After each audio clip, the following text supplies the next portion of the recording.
तो चलिए method 1 adjustment through profit and loss adjustment account. अब मैंने आपको बताया कि इसके अंदर दो चीजें देखनी है आपको। क्वेश्चन आपसे कहेगा जनरल एंट्रीज करो और दूसरा सॉल्यूशन में सिर्फ जनरल एंट्री का ही यूज होना है। पर क्वेश्चन अगर आपसे कहते हैं कि अकाउंट बनाओ तो अकाउंट भी बना देंगे हम लोग। अगर हमें जनरल एंट्रीज आती हैं तो हम अकाउंट आराम से बना सकते हैं। इसको उल्टे तरीके से कह लीजिए, अगर हमें अकाउंट आता है बनाना तो हम जनरल एंट्रीज भी बना सकते हैं। मैं तो आपको दोनों कराऊंगा, क्योंकि जब आप सोचते हो कि जनरल एंट्रीज आएंगी तो अकाउंट मिलता है क्वेश्चन पेपर में, जब आप अकाउंट सोच के जाते हो तो जनरल एंट्रीज आ जाती हैं। तो दोनों चीजें आनी चाहिए आपको। क्वेश्चन के थ्रू समझते हैं। कैफ और आतिफ दो पार्टनर्स हैं, 3:2 का उनका रेशियो है। They are fix capital. Fix capital का मतलब है कि जो भी कैपिटल की एंट्री होगी वो किससे होगी? करंट अकाउंट से। किससे? करंट अकाउंट से। Kef and Atif are two partners with 3:2 ratio. Their fixed capital worth, Kaif ने लगा रखे हैं 10 लाख रुपए और आतिफ ने लगा रखे हैं 5.5 लाख रुपए। After the end of the year, it was found that the interest on capital, साल के आखिर के बाद, कहने का मतलब है साल खत्म होने के बाद, after the end of the year it was found that interest on capital at the rate of 10% and salary of rupees 50,000 per annum to CAF and commission of 45,000 to Atif was omitted। ये सारी चीजें हम भूल गए। क्या क्या भूल गए? नोटिंग करो। Interest on capital at the rate of 10% हम लोग ओमिट कर गए। सैलरी कैफ को 50,000 रुपीज देना ओमिट कर गए। कमीशन आतिफ को 45,000 रुपीज देना भूल गए, ओमिटेड। ठीक है ना? नोट कर लिया हम लोगों ने। इट वॉज देन डिसाइडेड, तब ये बात जाके डिसाइड हुई, to make necessary adjustment by passing journal entries. कह रहे जनरल एंट्रीज पास करो और एडजस्टमेंट एंट्री करो। चलो मैं हम इसमें ऐड ऑन कर देते हैं, and also prepare profit and loss adjustment account. हमने कह दिया चलो हम इसमें profit and loss adjustment account भी बना देते हैं। तो जनरल एंट्रीज तो करनी थी, हम इसमें profit and loss adjustment account भी सीख लेंगे। अब यहाँ पे इन क्वेश्चंस को हमें करना है दो केसेस में। पहला केस ये है कि आपको net profit before above adjustment given है 4 लाख रुपए। आपको ऊपर हुई हुई सारी की सारी एडजस्टमेंट से पहले का प्रॉफिट गिवन है 4 लाख रुपए, या जो एडजस्टमेंट हुई नहीं उनसे पहले का प्रॉफिट है 4 लाख रुपए। और दूसरा केस ये है कि नेट प्रॉफिट गिवन ही नहीं है, तो हम पहले केस 1 पे कंसंट्रेट करेंगे। केस 2 कहता है नेट प्रॉफिट क्वेश्चन में गिवन नहीं था। केस 1 कहता है कि नेट प्रॉफिट क्वेश्चन में गिवन है और वो कितना है? 4 लाख रुपए। तो सॉल्यूशन इस क्वेश्चन का केस 1। अब आप देखिए, सबसे पहले हम लोग एक अकाउंट बनाएंगे जिसका नाम है profit and loss adjustment account. Credit side her account का ये होता है, डेबिट साइड हर अकाउंट का ये होता है। एडजस्टमेंट अकाउंट याद रखना पास्ट एडजस्टमेंट के केस में ही बनेगा जब हम लोग कुछ करना भूल गए। इसके फॉर्मेट में कोई भी डिफरेंस नहीं है। ओके, ये हमारा फॉर्मेट बन गया। क्वेश्चन हमें कह रहा है कि हमारे पास नेट प्रॉफिट है। ये नेट प्रॉफिट कहां से आया? प्रॉफिट एंड लॉस अकाउंट से या profit and loss appropriation account से। ठीक है ना? तो हम लोग फिलहाल के लिए मानेंगे पीएनएल अकाउंट से आया। इसकी आपको चिंता करने की जरूरत नहीं है, सिंपल नेट प्रॉफिट लिखें। कितने रुपए है? 4 लाख रुपए। तो 4 लाख रुपए आप यहाँ पे दिखा दीजिए। अब जो जो आप लोग देना भूल गए वो दीजिए। देखिए हमने इस पूरे की समरी बनाई थी कि इंटरेस्ट ऑन कैपिटल देना भूल गए, तो हम देंगे यहाँ पे टू पार्टनर्स करंट अकाउंट। ये याद रखना होता है, इसके मार्क्स होते हैं, क्योंकि यहाँ पे फिक्स्ड कैपिटल है तो यहाँ पे करंट अकाउंट लिखेंगे। अब पार्टनर्स का नाम है कैफ और दूसरा है आतिफ। तो अब हम निकालते हैं 10 लाख रुपए का 10%। 10 लाख रुपए का 10%, पीछे की एक जीरो हटा दीजिए, 1 लाख रुपए। 5,50,000 रुपए का 10%, 55,000 रुपए। टोटल आया 1,55,000 रुपीज।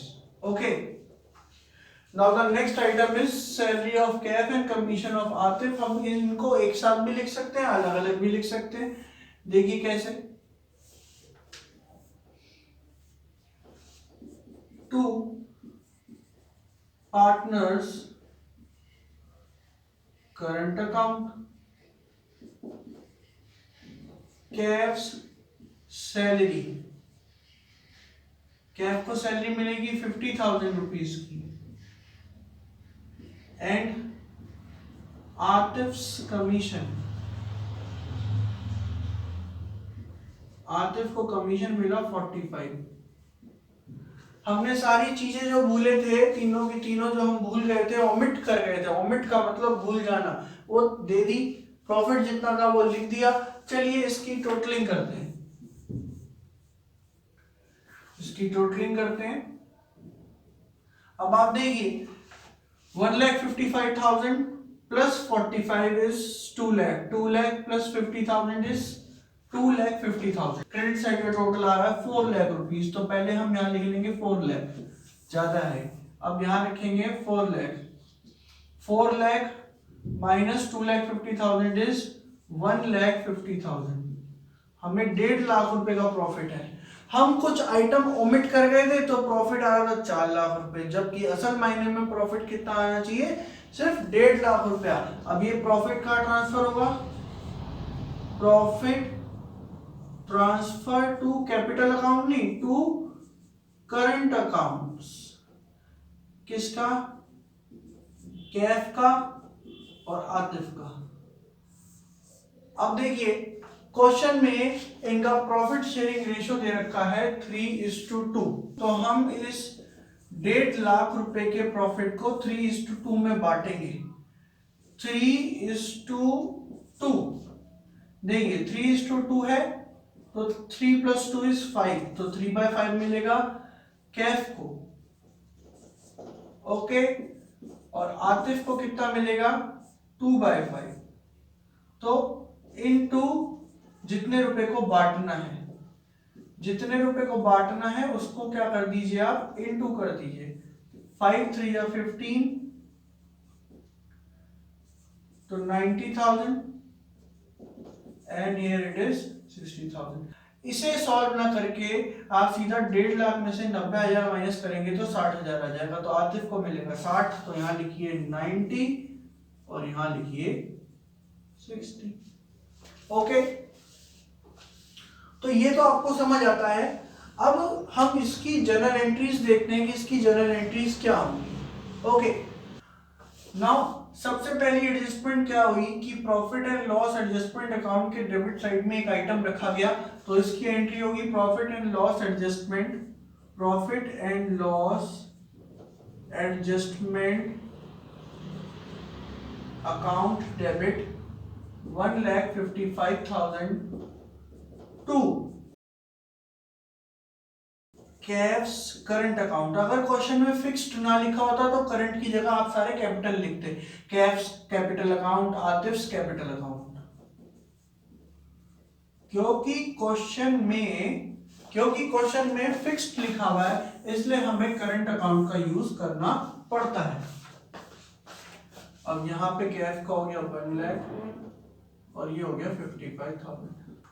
अब आपको एक बात मैंने समझाई थी कि कैपिटल या करंट अकाउंट बढ़ने पे जब उनकी वैल्यू में इंक्रीमेंट होता है तो वो क्रेडिट होते हैं। इसीलिए क्योंकि पार्टनर्स को ये पैसा मिल रहा है तो देखो इनकी कैपिटल क्या हो गई, क्रेडिट हो गई। ठीक है, अब इसकी नरेशन होगी, बीइंग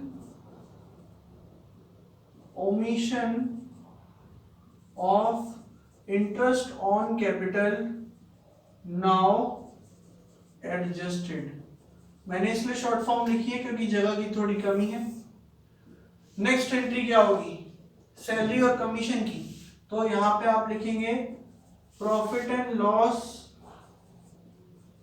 एडजस्टमेंट अकाउंट डेबिट 95,000। मैंने दोनों एंट्रीज को कंपाइल कर दिया, उसमें कोई दिक्कत नहीं है, आप कंपाउंड एंट्री बना सकते हो। तो कैफ्स करंट अकाउंट, हम लोग बोर्ड की शीट्स चेक करते हैं, इस पे पूरे मार्क्स मिलते हैं। तो कुछ टीचर्स का ये कहना है कि नहीं नहीं अलग करके आया करो, ऐसा कुछ नहीं है, एग्जामिनर आपका ढंग से ही चेक करते हैं। और अब इसकी नरेशन क्या हो जाएगी, being omission of salary and commission now adjusted। हमने दो जर्नल एंट्रीज कर ली हैं, तो दो चीजें हमारी हो गई है, ये वाली और ये वाली। अब बची प्रॉफिट की लास्ट, तो सेम ही एंट्री लगेगी। आप देख रहे होंगे इतना आसान है, 4 मार्क्स में ये बार बार आता है और बच्चे इसे करके नहीं आते, पता नहीं क्यों। हमें 1.5 लाख रुपए का प्रॉफिट हुआ, जिसको हमने 2:3 में बांट दिया। कैफ की करंट अकाउंट में हम डाल देंगे 90,000 रुपीज और 60,000 रुपीज डाल देंगे टू आतिफ्स करंट अकाउंट में। इसकी नरेशन हो जाएगी being resulting profit now given. Okay, अब इसके अंदर ये 3 एंट्रीज तो हो गई, पर इन 3 एंट्रीज को सक्सेसफुल करने के लिए सबसे पहले ये प्रॉफिट की एंट्री हुई, तो इसकी एंट्री भी होनी जरूरी है। इसकी एंट्री होगी, देखिए, profit and loss account debit to profit and loss adjustment account. हमने इस 4 लाख के प्रॉफिट को profit and loss adjustment account में ट्रांसफर किया है। बीइंग प्रॉफिट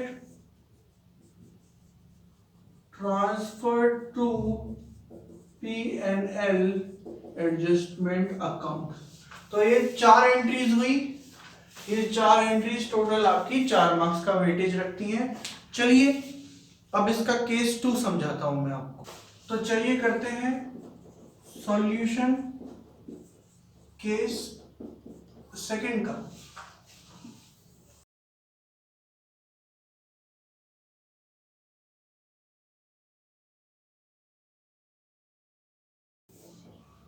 अब पहले हम बनाएंगे profit and loss adjustment account. याद रखिए अप्रोप्रिएशन ना बना दीजिएगा यहाँ पे, अगर आपने अप्रोप्रिएशन लिख दिया आधा मार्क्स तो आपका काट लेंगे।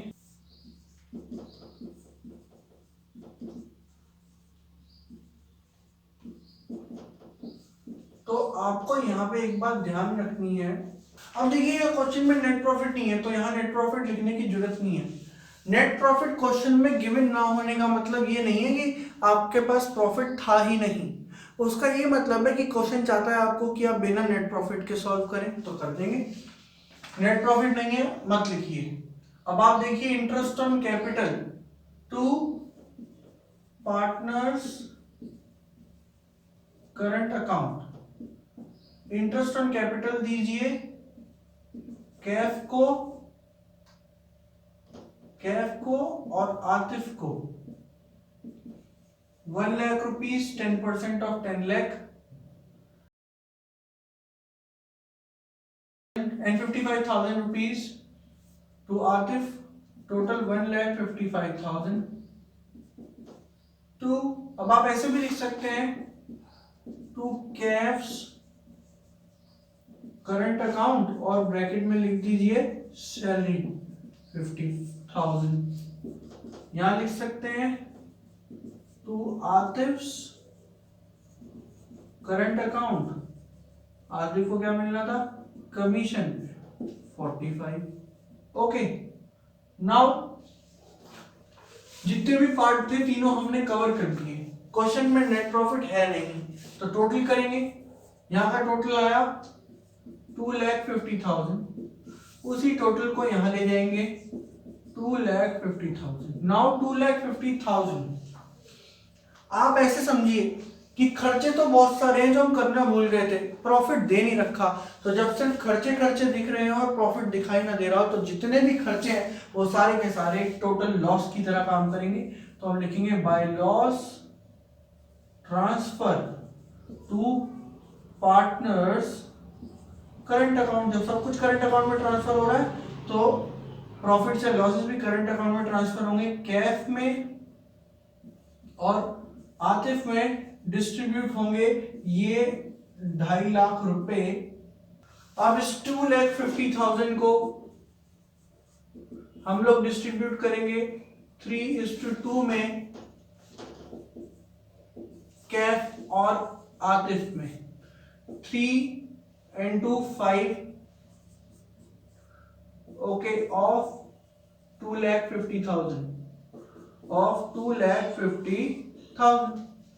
5 1s are 5 5s are 25, 5 3s are 15 and 5 2s are 10।